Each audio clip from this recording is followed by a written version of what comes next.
প্রিয় শিক্ষার্থী ভাইয়া অথবা আপু, উচ্চ মাধ্যমিক রসায়ন দ্বিতীয় পত্র প্রতিটা অধ্যায়ের প্রতিটা টপিক খুব মজার এবং সহজবোধ্য করতে সিএমআই স্কুলের ধারাবাহিক লেকচার ভিডিওর এই আয়োজন।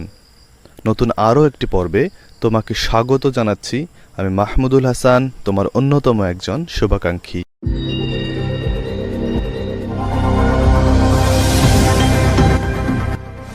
ওকে, যেটা আমরা গত লেকচারে বলেছিলাম যে যে অপসারণ বিক্রিয়া হচ্ছে সংযোজন বিক্রিয়ার ঠিক বিপরীতটা। কারণ আমরা একটা চেয়ারের উদাহরণ দিয়ে বলেছিলাম যে যদি দুইজন ব্যক্তি বা দুইটা পরমাণু বা মূলক এসে সম্পূর্ণরূপে চেয়ারে বসে যায় তাহলে সেটা হবে সংযোজন।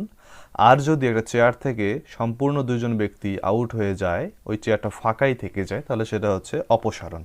অর্থাৎ সংযোজনে দুইটা পরমাণু বা মূলক সম্পূর্ণরূপে ঢুকে যায়, আর অপসারণে দুইটা পরমাণু সম্পূর্ণরূপে বের হয়ে যায়। এটাই হচ্ছে অপসারণ বিক্রিয়া আর সংযোজন বিক্রিয়ার মূল কথা। তবে সংযোজন বিক্রিয়া এবং অপসারণ বিক্রিয়ার দুইটারই রুট কথা হচ্ছে সেখানে পাই বন্ধনের উপস্থিতি থাকবে। অর্থাৎ সংযোজনে পাই বন্ধন থাকলে সেখান থেকে পাই বন্ধন ভেঙে দুইটা সিগমা বন্ধন তৈরি হয়, আর অপসারণের ক্ষেত্রে দুইটা সিগমা বন্ধন ভেঙে জোড়া লেগে একটা পাই বন্ধন তৈরি হবে। অর্থাৎ পাই বন্ধনের সংশ্লিষ্টতা থাকবে উভয় ক্ষেত্রেই। তো অপসারণ বিক্রিয়া এটা হতে পারে দুই ধরনের, একটা হচ্ছে ইলেকট্রোফিলিক অপসারণ আর একটা হচ্ছে নিউক্লিওফিলিক অপসারণ। অর্থাৎ ইলেকট্রোফাইলের কারণে যদি দুইটা পরমাণু বা মূলক যদি আস্তে করে আউট হয়ে যায় তাহলে হলো ইলেকট্রোফিলিক অপসারণ, আর নিউক্লিওফাইলের প্রভাবে যদি এই অপসারণ বিক্রিয়া সংঘটিত হয় তাহলে সেটা হচ্ছে নিউক্লিওফিলিক অপসারণ। এখন আমরা দেখি যে ইলেকট্রোফিলিক অপসারণ বিক্রিয়াটা কীরকম। এখানে একটা বিক্রিয়া নেওয়া হয়েছে, একটা অ্যালকোহল নেওয়া হয়েছে যেটা কিনা গাঢ় সালফিউরিক অ্যাসিডের উপস্থিতিতে, যদিও ওটা বিক্রিয়া হবে না, এটা হবে উপস্থিতিতে প্রভাবক হিসেবে কাজ করবে। তো এই গাঢ় সালফিউরিক অ্যাসিডের উপস্থিতিতে এই যে অ্যালকোহলটা আছে সেই অ্যালকোহল থেকে এই যেই কার্বন ওএইচ মূলকটা আছে সেই ওএইচ মূলক আউট হবে, এবং যেই কার্বনে ওএইচ মূলক আছে তার পরের কার্বন থেকে একটা হাইড্রোজেন অপসারিত হয়ে যাবে, হয়ে এই দুইটা মিলে পানি তৈরি করবে। এবং এরা যদি অপসারিত হয়ে যায় তাহলে এখানে আর সিএইচ থাকলো, এখানে CH2 থাকলো, এবং আমরা বলেছিলাম দুইটা সিগমা বন্ধন ভেঙে গেলে সেটা একটা পাই বন্ধনে পরিণত হয়, অর্থাৎ এইভাবে একটা অ্যালকিন তৈরি হলো। তো আমরা যদি ইলেকট্রোফাইলিক অপসারণ প্রক্রিয়াটার একটু কৌশল সম্বন্ধে একটু আলোচনা করি কিভাবে সংগঠিত হলো। দেখো, গাঢ় সালফিউরিক অ্যাসিড থাকার কারণ হচ্ছে সে H+ প্রদান করবে, অ্যাসিডের কাজই হচ্ছে H+ প্রদান করা, সেটা হচ্ছে এই যে H+। এখন দেখো অ্যালকোহলের কি হয়, এই যে অক্সিজেন যে আছে তার দুই জোড়া মুক্ত জোড় ইলেকট্রন স্বাভাবিকভাবেই থাকে। তো যখনই সে বিক্রিয়া পরিবেশে দেখলো একটা অসহায় H+ ঘুরে বেড়াচ্ছে, তখন এই অক্সিজেনের দয়া হয়, সে কি করে এই দুইটা ইলেকট্রন তাকে সাপ্লাই দিয়ে একটা বন্ধন তৈরি করে। যেহেতু ও এর সাথে OH এর বন্ধন তৈরি হলো সেক্ষেত্রে OH2 হবে, এবং নিশ্চিতভাবে যেহেতু অক্সিজেন দুইটা ইলেকট্রন দিয়েছে হাইড্রোজেনকে সেক্ষেত্রে তার মধ্যে একটা প্লাস চার্জ তৈরি হবে, এবং সেটাই হলো O+H2। এখন খেয়াল করো, অক্সিজেন এর ক্যারেক্টারিস্টিক্স হচ্ছে এরকম, সে যখন কোনো আশেপাশে প্লাস চার্জযুক্ত ইলেকট্রনের ঘাটতি দেখতে পায় তার খুব মায়া হয়, সে তার দুইটা মুক্তজোড় ইলেকট্রন দিয়ে দেয়, দিয়ে নিজে প্লাস চার্জ হয়। কিন্তু সে আবার নিজের এই ইলেকট্রন ঘাটতিকে মানতেই পারে না, কারণ সে অনেক ইলেকট্রোনেগেটিভ একটা পরমাণু। সেই কারণেই সে এই অক্সিজেনের সঙ্গে যুক্ত থাকা আরেকটা বন্ধন থেকে দুইটা বন্ধন জোড়ে নিজের দিকে টান দিয়ে নিজের ঘাটতি আবার পূরণ করে। তো এই অক্সিজেনের সাথে এই যে কার্বনের যে বন্ধনটা, সেই বন্ধন থেকে মুক্ত যে ইলেকট্রনকে সে নিজের দিকে নিয়ে এই প্লাস চার্জ অর্থাৎ ঘাটতিটাকে পূরণ করে। তার মানে এই বন্ধনটা কমপ্লিটলি ভেঙে এরকম একটা পানি তৈরি করলো।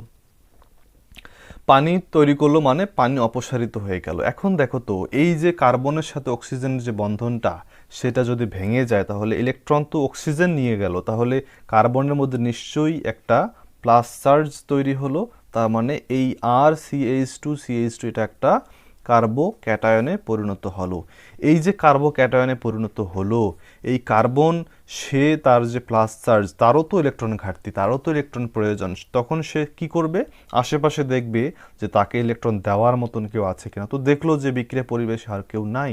তো সেখানে কি হবে যে এই যে কার্বন, তো সেখানে কি হবে, এই যে কার্বন প্লাস, সে এর পরের কার্বনকে রিকোয়েস্ট করবে যে আমাকে কিছু ইলেকট্রন দাও, দিয়ে আমরা আসো একটা বন্ধন তৈরি করি।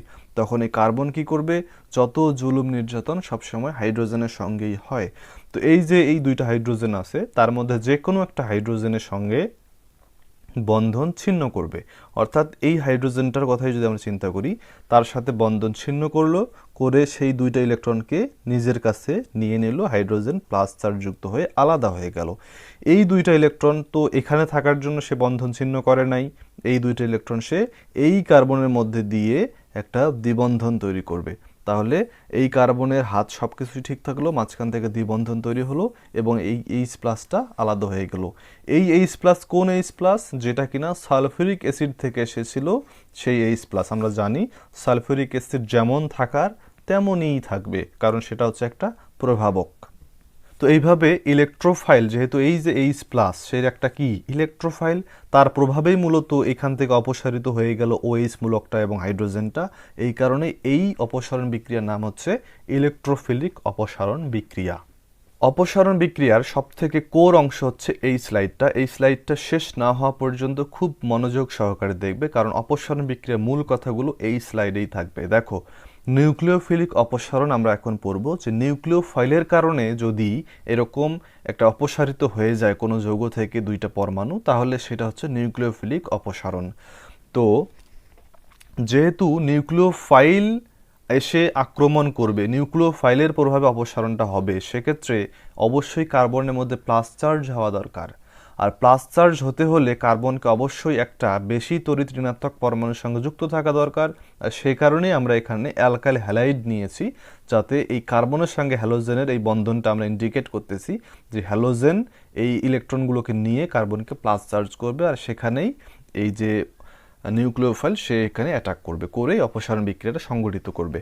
তো দেখো, যেরকম একটা অ্যালকাইল হ্যালাইড আছে, এই অ্যালকাইল হ্যালাইডটা অ্যালকোহলীয় পটাশিয়াম হাইড্রোক্সাইডের উপস্থিতিতে বিক্রিয়া করে এখান থেকে একটা হ্যালোজেন এবং এখান থেকে এই কার্বন থেকে একটা হ্যালোজেন পরমাণু এবং এর পাশের কার্বন থেকে হাইড্রোজেন পরমাণুকে অপসারিত করে, এখান থেকে এইচ এবং এখান থেকে এক্স অপসারিত হয়ে যায়, হয়ে এই আর CH double bond CH two, কারণ এই সিগমা বন্ধন এবং এখানকার একটা হাইড্রোজেনের সাথে সিগমা বন্ধন ভেঙে একটা পাই বন্ধন তৈরি করে এবং এভাবেই একটা অ্যালকিন তৈরি হয়। এবং এই এক্সের সাথে যুক্ত হয় যে কে প্লাস কে এক্স, এবং এই ওএইচটা যে আছে সেটা এই হাইড্রোজেনকে যুক্ত করে পানি তৈরি করে। এটা হচ্ছে অপসারণ বিক্রিয়ার মূল কথাবার্তা। এখন এখানে চলে আসবে প্রথম কোশ্চেন, যে এখানে অ্যালকোহলীয় কেন, যেটা আমরা বিগত পর্বের মধ্যে খুব জোর দিয়ে বলেছিলাম যে এরকম সেম একটা বিক্রিয়া আমরা প্রতিস্থাপন বিক্রিয়াতে পড়েছিলাম, এবং সেম একটা বিক্রিয়া প্রায়, শুধু উৎপাদগুলো ভিন্ন, এবং সেই উৎপাদগুলো ভিন্নতার কারণই হচ্ছে এই মাঝখানের স্টেটটা। আমরা প্রতিস্থাপন বিক্রিয়ার সময় বলেছিলাম যে কেওএইচটা যদি একুয়াস স্টেট হয়, তাহলে হ্যালোজেন, তাহলে অ্যালকাইল হ্যালাইড থেকে সে কিন্তু অপসারণ না করে প্রতিস্থাপন করে এই এক্সের জায়গাটাকে, করে প্রতিস্থাপন বিক্রিয়া সংঘটিত করে। কিন্তু যদি অ্যালকোহলীয় হয়, তাহলে কিন্তু প্রতিস্থাপন না করে সে কিন্তু অপসারণ বিক্রিয়া সংঘটিত করে। কারণটা কি? What the reason behind this? মূল কারণ হচ্ছে এখানকার কেওএইচটা অ্যালকোহলীয় হোক বা অ্যাকুয়াস হোক, মূলত এখানকার মেইন অংশ কি? মূলত এখানকার মেইন অংশ হচ্ছে OH মাইনাস নামক যে নিউক্লিওফাইলটা আছে সে। এখন এই স্টেট অর্থাৎ একুয়াস বা অ্যালকোহলীয় হওয়ার কারণে এই যে নিউক্লিওফাইল আছে তার শক্তির একটা তারতম্য সৃষ্টি হয়। কীরকমভাবে? এই যে কেওএইচ তথা OH নিউক্লিওফাইলটা, এটা যখন একুয়াস জলীয় দ্রবণে দ্রবীভূত থাকে আর যখন অ্যালকোহলে দ্রবীভূত থাকে, তখন কিন্তু এর সলভেশনের মধ্যে একটা পার্থক্য সৃষ্টি হয়। অর্থাৎ অ্যাকুয়াস স্টেটে জলীয় দ্রবণে এই OH মূলকটা এটা কিন্তু বেশি সংযোজিত থাকে পানির অণু পরমাণুগুলো দ্বারা। পানির অণুপরমাণু দ্বারা বেশি পরিমাণ সংযোজিত থাকে এই OH মাইনাস নিউক্লিওফাইলটা, পক্ষান্তরে অ্যালকোহলের মধ্যে কম সংযোজিত থাকে। দেখো এইখানে দুইটা ব্যক্তি আছে, এই ব্যক্তি চায় এই ব্যক্তিকে আঘাত করতে। এখন আমরা যারা দর্শক আছি আমরা চাই এই ব্যক্তিটা একে আঘাত না করুক। এখন এর প্রচণ্ড রাগ হয়েছে এই ব্যক্তির উপর, আমরা যদি এই ব্যক্তিকে বাধা না দেই তাহলে এ কিন্তু সজোরে অনেক জোরে কিন্তু একে আঘাত করবে, কিন্তু আমরা যদি একে বাধা দেই তাহলে কিন্তু এ অত জোরে আঘাত করতে পারবে না। এটা খুব সিম্পল একটা উদাহরণ। তাহলে যদি এই জিনিসটাকে বাধা দেওয়ার পরিমাণ বেশি হয়, আটকে ধরার পরিমাণ বেশি হয়, তাহলে কিন্তু এর শক্তি কমে যাবে, একে আঘাত করার পরিমাণটা কমবে। আর যদি একে আটকে রাখা হয় কম, কিন্তু সে খুব জোরে একে আক্রমণ করবে। তাহলে চিন্তা করে দেখো এই OH মূলকের এখানে কি হয়, একুয়াস স্টেটে OH মূলককে খুব জোরে পিছন থেকে টেনে ধরা হয়, যার ফলে তার আক্রমণ করার ক্ষমতা বা শক্তি কমে যায়। আর অ্যালকোহলি অবস্থায় থাকলে সে কিন্তু কম সংযোজিত থাকে, তার মানে হচ্ছে তাকে কম টেনে ধরা হয়, তার মানে তার অ্যাটাক করার শক্তি বেড়ে যায়। আর এইটাকেই বলা হচ্ছে সবল নিউক্লিওফাইল আর দুর্বল নিউক্লিওফাইল। অর্থাৎ যখন অ্যালকোহলে দ্রবীভূত থাকে তখন কিন্তু সে সবল হয়ে যায়, তাকে পিছন থেকে কম টেনে ধরা হয়, সবল নিউক্লিওফাইল হয়। আর অ্যাকুয়াস স্টেটে থাকলে দুর্বল নিউক্লিওফাইল হয়, তাকে কিন্তু বেশি টেনে ধরা হয়। এবং সবল নিউক্লিওফাইল হলে তার পক্ষে সম্ভব হয় এই যে কার্বনের সাথে হাইড্রোজেনের যে মজবুত স্থায়ী বন্ধনগুলো, সেইখানকার কার্বন হাইড্রোজেন বন্ধনকে অ্যাটাক করে সেখান থেকে হাইড্রোজেনকে মুক্ত করে নিয়ে আসা। আর যদি সবল নিউক্লিওফাইল না হয় তাহলে কিন্তু সরাসরি সে কার্বন হাইড্রোজেন বন্ধনকে অ্যাটাক করতে পারে না, বরং সে যদি কার্বনের মধ্যে যদি প্লাস চার্জ দেখে তাহলে সেখানে জাস্ট নিউক্লিওফাইল হিসেবে ঢুকে যায়, অর্থাৎ প্রতিস্থাপন বিক্রিয়া করে। এই কারণেই মূলত এই KOH অ্যালকোহলীয় নেওয়া হয় অপসারণ বিক্রিয়ার ক্ষেত্রে। আশা করি যদি কোশ্চেন করা হয় যে অপসারণ বিক্রিয়ায় কেন অ্যালকোহলীয় KOH নেওয়া হয়, আশা করি তোমরা ব্যাখ্যাটা দিতে পারবে। এখন আসি অপসারণ বিক্রিয়ার মূল কথাবার্তায়। আমরা বলেছিলাম যে এই OH মূলকটার প্রভাবে এই যে অ্যালকাইল হ্যালাইডটা আছে তার হ্যালোজেনটা যেই কার্বনে আছে সেই কার্বন থেকে হ্যালোজেন মুক্ত হয়ে যাবে, আলাদা হয়ে যাবে, এবং এই হ্যালোজেনযুক্ত কার্বনের ঠিক পাশের যে কার্বনটা আছে সেখান থেকে একটা হাইড্রোজেন অপসারিত হয়ে চলে যায়। এই যে পাশের হাইড্রোজেন এটাকে তো বিটা হাইড্রোজেন বলে, কারণ ফাংশনাল গ্রুপ যে কার্বনে যুক্ত থাকে তাকে বলা হয় আলফা কার্বন, এবং তার ঠিক পরের যে কার্বন তাকে বলা হয় বিটা কার্বন। তো যেহেতু বিটা কার্বন থেকে হাইড্রোজেন অপসারিত হয়ে যায় সেই কারণে এই ধরনের অপসারণ বিক্রিয়াকে বিটা অপসারণ বিক্রিয়াও বলা হয়ে থাকে। তাহলে এই হ্যালোজেন পরমাণু এই হাইড্রোজেন পরমাণু আলাদা হয়ে এই হ্যালোজেনটা যুক্ত হয় এই K এর সাথে, এবং এই Hটা যুক্ত হয় এই OH এর সাথে, এবং তারা পানি তৈরি করে, এবং মাঝখান থেকে CH2 মিলে এরকম একটা অ্যালকিন প্রস্তুত করে। এটা হচ্ছে অপসারণ বিক্রিয়ার একদম বেসিক কথাবার্তা। আমরা যদি একটু ভিতরে ঢুকি, এখানে মূলত কি হয়, এই কার্বনের সাথে হ্যালোজেনের যখন বিক্রিয়ার এই কার্বনের সাথে হ্যালোজেনের বন্ধনটা তো অবশ্যই ভাঙবে, কারণ ইলেকট্রোনেগেটিভিটি X এর বেশি। তার মানে এইটা ইলেকট্রনগুলো নিজের দিকে নিয়ে নেবে এবং কার্বনকে প্লাস চার্জ করবে। এবং OHটা সবল নিউক্লিওফাইল হওয়ার কারণে তার পক্ষে সম্ভব হয় এই কার্বনের পাশের যে কার্বনটা আছে সেখানকার এই কার্বন হাইড্রোজেনকে বন্ধন ভাঙতে উৎসাহিত করা, তাকে হাইড্রোজেনকে অ্যাটাক করে তাকে সেখান থেকে আউট করে নিয়ে আসা। তাহলে কার্বন হাইড্রোজেন বন্ধন যদি ভেঙে যায় তাহলে এই যে দুইটা ইলেকট্রন সেই দুইটা ইলেকট্রন কার্বনের মধ্যে আসে, এবং সেই দুইটা ইলেকট্রন কার্বন নিজের কাছে না রেখে, যেহেতু এই কার্বনের মধ্যে ইলেকট্রনের ঘাটতি সেই কারণে এই কার্বনের সাথে একটা দ্বিবন্ধন তৈরি করে। এভাবেই মূলত অ্যালকিন তৈরি হয়। এখন আমরা একটু ভিতরে প্রবেশ করব। হ্যালোজেনটা তো এই উদাহরণের মধ্যে একদম প্রান্তীয় কার্বনের মধ্যে আছে, তার মানে প্রান্তীয় কার্বনের ঠিক পরের কার্বনটা থেকে হাইড্রোজেন সরে যাবে, বিটা অপসারণ বিক্রিয়া সংঘটিত হবে। কিন্তু যদি এমন হয় হ্যালোজেনটা এরকম একটা কার্বনের সঙ্গে যুক্ত, তার দুই পাশেই বিটা হাইড্রোজেন আছে, আমরা দেখতে পাচ্ছি এটাও বিটা হাইড্রোজেন, এটাও বিটা হাইড্রোজেন। তাহলে কোন কার্বন থেকে হাইড্রোজেন সরে যাবে? বিটা হাইড্রোজেন তো এই দুইটাই হয়, হাইড্রোজেন তো এখান থেকেও সরতে পারে এখান থেকেও সরতে পারে। উত্তর হচ্ছে দুইটা থেকেই হাইড্রোজেন অপসারিত হতে পারে। দুইটা থেকে হাইড্রোজেন অপসারিত হওয়া মানে দুই ধরনের প্রোডাক্ট উৎপন্ন হওয়া। আমরা যদি চিন্তা করি যে এই হ্যালোজেন তো আউট হবেই এখান থেকে, কোনো কথা নাই, এবং একটা হাইড্রোজেন এই কার্বন থেকে যদি অপসারিত হয়ে যায় তাহলে কি উৎপন্ন হচ্ছে? এই হাইড্রোজেন থাকলো RCH2, CH double bond CH2, অর্থাৎ এই প্রোডাক্টটা। আবার যদি বলি যে না, এই হাইড্রোজেন নয়, বরং এই হাইড্রোজেন থেকে অপসারিত হয়, তাহলে কিন্তু ডাবল বন্ডটা এখানে ক্রিয়েট হচ্ছে। যেই দুই কার্বনের সিগমা বন্ধন ভেঙে যায় সেই দুই কার্বনের মধ্যেই কিন্তু পাই বন্ধন ক্রিয়েট হয়। তার মানে RCH ডাবল বন্ড CH, তারপরে এখানকার CH3টা কিন্তু রিমেইন আনচেঞ্জড থাকতেছে। তার মানে এই দুই ধরনের প্রোডাক্ট উৎপন্ন হয়। এখন কথা হচ্ছে কোন ধরনের প্রোডাক্টটা প্রাইমারি প্রোডাক্ট হবে, যেটা আমরা সংযোজন বিক্রিয়ার ক্ষেত্রে মার্কোনিকভের নিয়মে আলোচনা করেছিলাম যে দুই ধরনের প্রোডাক্ট উৎপন্ন হওয়া সম্ভব যদি হয় তাহলে একটা হবে প্রাইমারি প্রোডাক্ট আর একটা হবে সেকেন্ডারি প্রোডাক্ট। তাহলে এখানকার প্রাইমারি প্রোডাক্ট কোনটা হবে? চিন্তা করে দেখো একটু ঠান্ডা মাথায়, যে এখানে যেই ধরনের প্রোডাক্ট উৎপন্ন হোক না কেন তারা কিন্তু নাথিং বাট অ্যালকিন, দ্বিবন্ধনযুক্ত অ্যালকিন। এখন আমরা যদি এই দ্বিবন্ধনযুক্ত অ্যালকিনগুলোর স্থায়িত্ব আমরা একটু কম্পেয়ার করি তাহলে কিন্তু বুঝতে পারবো কে হবে প্রাইমারি প্রোডাক্ট। এখানে কয়েকটা অ্যালকিন যৌগ নেওয়া হয়েছে যেখানে সবগুলোতেই কার্বন কার্বন দ্বিবন্ধন আছে। এদের মধ্যে আমরা দেখব যে কোনটা বেশি স্থায়ী হয়, কারণ যেটা বেশি স্থায়ী সেটাই হয় প্রাইমারি প্রোডাক্ট। সেটা আমরা মার্কোনিকভের নিয়মে পড়েছিলাম। দেখো এই অ্যালকিনে নেওয়া হয়েছে কার্বন কার্বন দ্বিবন্ধনের দুই পাশেই 4টা অ্যালকাইল মূলক, এখানে 3টা অ্যালকাইল মূলক, এই দুইটাতে নেওয়া হয়েছে 2টা অ্যালকাইল মূলক, এখানে একটা একরকমভাবে, এখানে আর একরকমভাবে, আর এখানে নেওয়া হয়েছে যে কোনো অ্যালকাইল মূলক নাই। তাহলে এগুলোর মধ্যে যদি আমরা কম্পেয়ার করি তাহলে চিন্তা করে দেখো যে স্থায়িত্ব কার বেশি হবে। দেখো এই যে দ্বিবন্ধনযুক্ত যে কার্বন দুইটা আছে তার দুই পাশেই, অর্থাৎ চারদিকেই 4টা বড় বড় অ্যালকাইল গ্রুপ। অ্যালকাইল গ্রুপ বেশি থাকা মানে হচ্ছে তার স্থানিক বাধা বেশি। স্থানিক বাধা বেশি হওয়া মানে তার অন্য কারোর সাথে বিক্রিয়া করার প্রবণতা কম, অর্থাৎ এই পাই ইলেকট্রনগুলোকে চারদিক থেকে 4টা অ্যালকাইল মূলক কিন্তু ঘিরে ধরে আছে।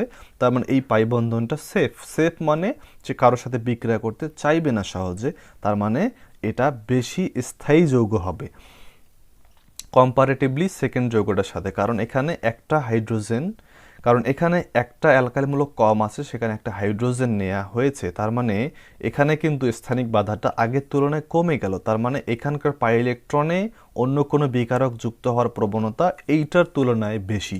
তার মানে এইটা হচ্ছে এর থেকে বেশি।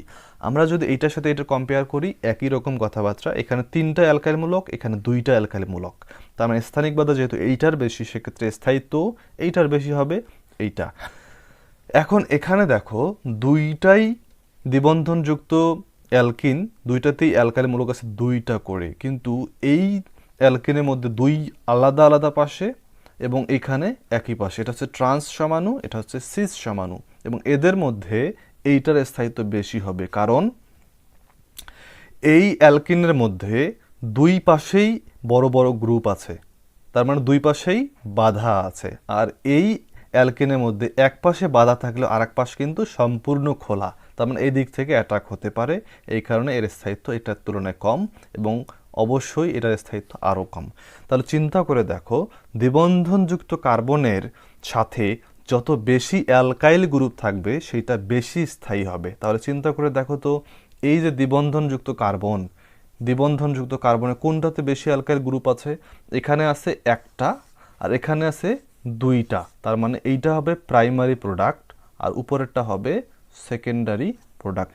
এই যে 2টা উৎপাদ থেকে প্রাইমারি এবং সেকেন্ডারি প্রোডাক্ট তৈরি করা, এটাকে আমরা কিন্তু সাইজেফ নিয়মের সাহায্যে করলাম। সাইজেফ নিয়ম, তার মানে এখানে কিন্তু সাইজেফ নিয়মও আলোচনা হয়ে গেল। সাইজেফ নিয়ম মানে হচ্ছে যে এই বিটা অপসারণ প্রক্রিয়ায় যেটা প্রাইমারি প্রোডাক্ট তাকে আমরা বলবো সাইজেফ অ্যালকিন, এবং যেটা সেকেন্ডারি প্রোডাক্ট তাকে আমরা বলবো হফম্যান অ্যালকিন। হফম্যান কিন্তু এই কম উৎপাদ হওয়ার ধারণাটা দিয়েছিল, এই কারণে কম উৎপাদ যেটা সেটা কিন্তু আমরা বলতেছি হফম্যান অ্যালকিন। এভাবেই নিউক্লিওফিলিক বিটা অপসারণ বিক্রিয়া করানো হয়। এরপরে এই যে অ্যালিফেটিক নিউক্লিওফিলিক অপসারণ বিক্রিয়া আমরা পড়লাম সেটা হতে পারে দুই ধরনের, একটা হচ্ছে E1, একটা হচ্ছে E2, অর্থাৎ আগের মতন SN1 SN2 মতন কনসেপ্ট। যদি অপসারণ বিক্রিয়াটা একটা বিক্রিয়কের উপর নির্ভর করে তাহলে তাকে বলা হবে এক আণবিক অপসারণ বিক্রিয়া তথা E1। আর যদি অপসারণ বিক্রিয়াটা জৈব যৌগ প্লাস নিউক্লিওফাইল দুইটার উপরেই নির্ভর করে তাহলে সেটা হবে দ্বিআণবিক অপসারণ বিক্রিয়া তথা E2। SN1 এবং E1 একই রকম কনসেপ্ট, এখানে একটা জিনিসের উপরে নির্ভর করবে এবং এটা হবে 2 ধাপে এবং এটাও হবে 3 ডিগ্রির ক্ষেত্রে বেশি। দেখো যে এখানে স্টেপ 1-এ কি বলতেছে, এই বন্ধনটা তো ভাঙাই লাগবে। এই বন্ধনটা ভাঙে কত ধীরে ভাঙে সেটা আমরা বলেছিলাম যে 3টা অ্যালকাইল গ্রুপ থাকার কারণে এই বন্ধন বরাবর ইলেকট্রন ঘনত্ব বেড়ে যায়, তার মানে কার্বন হ্যালোজেন বন্ধনটা অনেক শক্তিশালী হয় আর সেটা ভাঙা অনেক অনেক কষ্টকর। তার মানে অনেক দীর্ঘ সময় পরে খুব ধীরে ধীরে বিক্রিয়াটা সংঘটিত হবে হয়ে এই ধরনের একটা কার্বোক্যাটায়ন সৃষ্টি করবে। এই কার্বোক্যাটায়ন সৃষ্টি হওয়ার পরে এই যে বিটা নেওয়া হয়েছে, বিটা মানে হচ্ছে কিন্তু নিউক্লিওফাইলটা, অর্থাৎ সেটা হতে পারে OH মূলক এই ধরনের নিউক্লিওফাইল।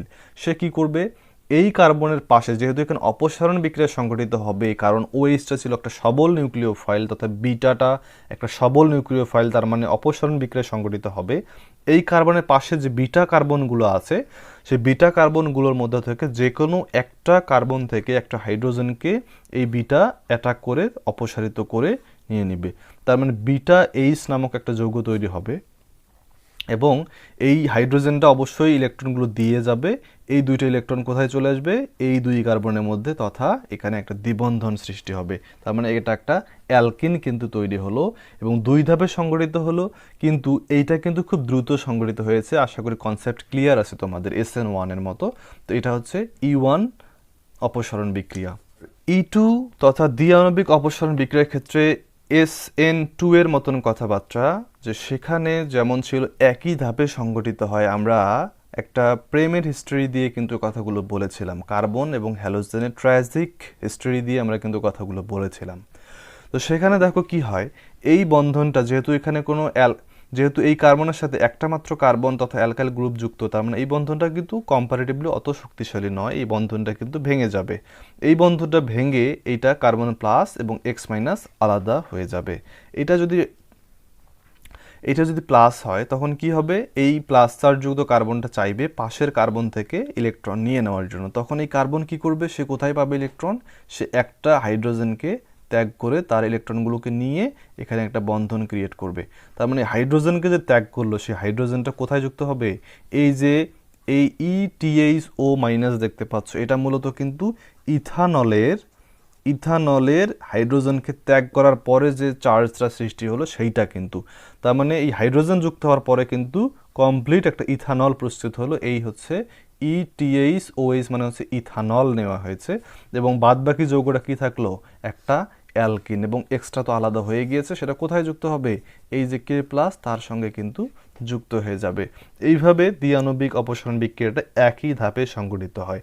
আমরা যদি একটা উদাহরণের সাহায্যে পুরো বিষয়টা দেখি তাহলে দেখো, এরকম একটা সোডিয়াম ইথানয়েট নেওয়া হয়েছে যেখান থেকে কিন্তু আমরা এই মাইনাস যে চার্জ যুক্ত ETHO মাইনাস এটা কিন্তু পাবো। এটা হলো প্লাস চার্জ, এটা হলো মাইনাস চার্জ। এইটাই কিন্তু মূলত এখানকার একটা হাইড্রোজেনকে অপসারিত করবে, করে এইটা কমপ্লিট ইথানলে পরিণত হবে এবং সোডিয়ামটা এই ব্রোমিনের সাথে সোডিয়াম ব্রোমাইড তৈরি করবে এবং মাঝখান থেকে এখান থেকে একটা হাইড্রোজেন এখান থেকে একটা ব্রোমিন চলে গেলে আর এরকম একটা অ্যালকিন থাকে। কিন্তু এভাবেই দ্বিআণবিক অপসারণ বিক্রিয়া সংঘটিত করা হয়। আমরা এখানে কিন্তু সোডিয়াম হাইড্রোক্সাইড নিতে পারতাম বা KOH কিন্তু নিতে পারতাম। খেয়াল করো, এই সোডিয়ামের জায়গায় K বসালে কিন্তু একই কথাই হতো, কোনো সমস্যা নেই। সোডিয়াম বা K যেটাই আমরা যেটা খুশি নিতে পারি, এটা কোনো সমস্যা না। কিন্তু এবার কিন্তু আমরা সোডিয়াম হাইড্রোক্সাইড বা KOH না নিয়ে আমরা একটা সোডিয়াম ইথক্সাইড এরকম একটা কিছু নিয়েছি। মূলত একই কথা, যে এই যে নিউক্লিওফাইল যে OH সেটা আসলেই হলো। সেটা দেখো, নিউক্লিওফাইলগুলোর উৎস এরকম সোডিয়াম হাইড্রোক্সাইড বা KOH যেটা কিনা এরকম অ্যালকোহলে দ্রবীভূত হতে পারে, অথবা এই সবসময় যে এরকম KOH অ্যালকোহলীয় বা সোডিয়াম হাইড্রোক্সাইড অ্যালকোহলীয় হবে তা নয়, এরকম সোডিয়াম অ্যালকোক্সাইড থেকেও কিন্তু হতে পারে। মূলত মাইনাস চার্জ বিশিষ্ট প্লাস একটা নিউক্লিওফাইল হলেই হলো এবং সেটা হতে হবে অবশ্যই সবল অ্যালকোহলের মধ্যে দ্রবীভূত। তো এভাবেই এই OH বা এরকম নিউক্লিওফাইলগুলো তৈরি করে দ্বিআণবিক অপসারণ বিক্রিয়া সংঘটিত করা হয়।